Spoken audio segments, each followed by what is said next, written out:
You're a terrible writer, but if someone put a gun to your head and said, you have to have your 100-page thesis done by next Monday, or I'll shoot you, but I don't care how terrible it is, you would sit down and write it.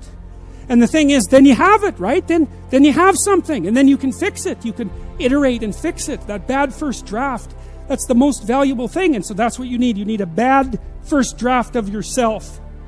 And there's an idea that Jung developed about the trickster and the jester, the comedian, right? That the trickster is the precursor to the savior.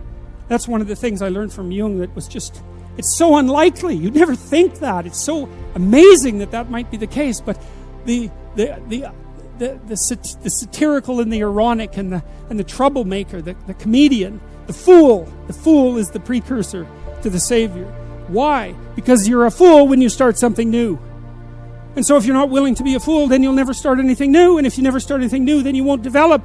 And so the willingness to be a fool is the precursor to transformation. And that's the same as humility. And so if you're going to write your destiny, you can do a bad first job. You're going to get smarter as you move forward. That's the thing, is that, so something beckons to you. That's what happens here. Maybe the star that Geppetto wished on was the wrong damn star. But at least it was a star, right? At least it was in the sky. At least it moved him forward. And so you say in your life, well, something grips you and fills you with interest. And you think, well, should I do that? And the answer is, if not that, then something.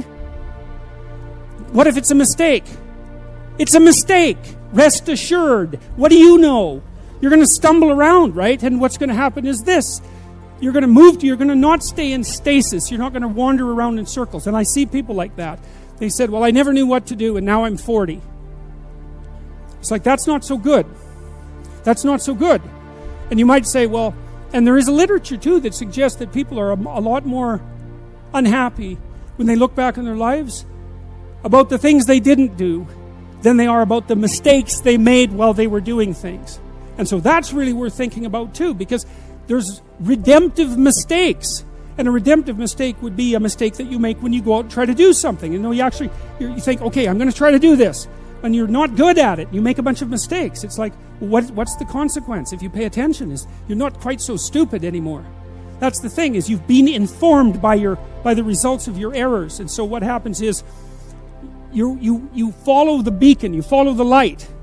And you're blind, so you don't know where the light is. It's dimly apprehended only, and you're afraid to follow it. But you decide to take some stumbling steps towards it.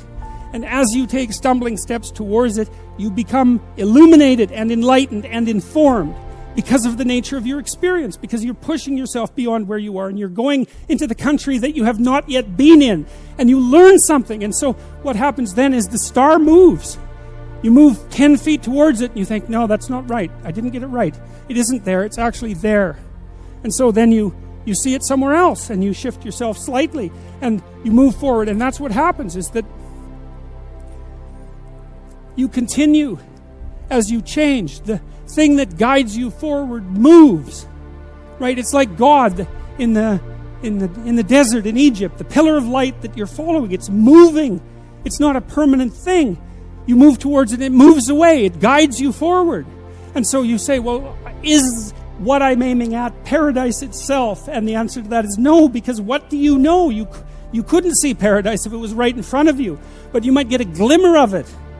And so you move towards it and you grow. And then the next time you open your eyes, you see a little bit more clearly. And that's what happens, is that just happens over and over, right? It keeps moving. And so you move like this. But the thing that's so cool is that all those zigs and zags, you say, and each of those zags and zigs is a catastrophe. I hit a wall, my God, and then I had to die a little bit, and I barely got back up. It's a phoenix transformation at each turn, and it's painful.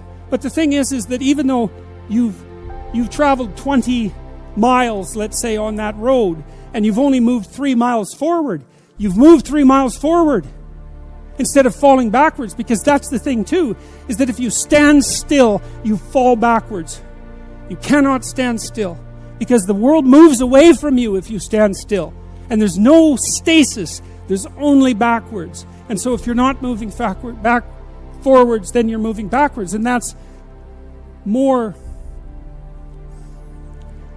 more of the underlying truth of the Matthew principle. To those who have everything, more will be given. From those who have nothing, everything will be taken. It's a warning. Do not stay in one place. Well, as you zig and zag, maybe the cataclysm of each transformation starts to lessen. There's not so much of you that has to die with every mistake. And maybe you end up oriented at least reasonably properly. And if you were sensible, that would have been your trip. But it wasn't, right? It's that. And perhaps it's a lot worse than that. Perhaps there's no shortage of backtracking. But it doesn't matter, because as you stumble forward, you illuminate and inform yourself. And perhaps that's partly because the world is made of information. And if you encounter it and tangle with it, then it informs you. And then you become informed. And then you're information. And then you're ready. When I talk to people about doing the future authoring program, they often put it off. And it's not surprising, because it's hard. But it's more than that. They think, well, I don't know how to write. I'm going to do a bad job. I don't really like assignments. I'm going to have to do it perfectly.